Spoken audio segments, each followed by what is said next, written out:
Lekker julle, welkom terug bij nog een video. Soos bietjie vandag weer bij TNT Fishing and Tackle.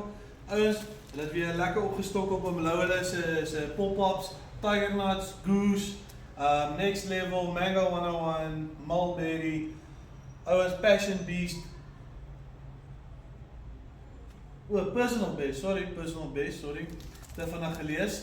En ja, en dan nog een ding wat ek met jou oor praat, hulle is 'n nuwe Kurper feed, ouens, kom kry van hulle. Hulle het nogal redelik baie in stok van hulle gekry. So daar is nog 'n bietjie tyd voor die winter begin inskakel. En soos julle weet, wintertye by die Kurpers nie, maar ons het nog so 2,5 maande vir Kurpertyd. So kom kry van hierdie, hulle werk.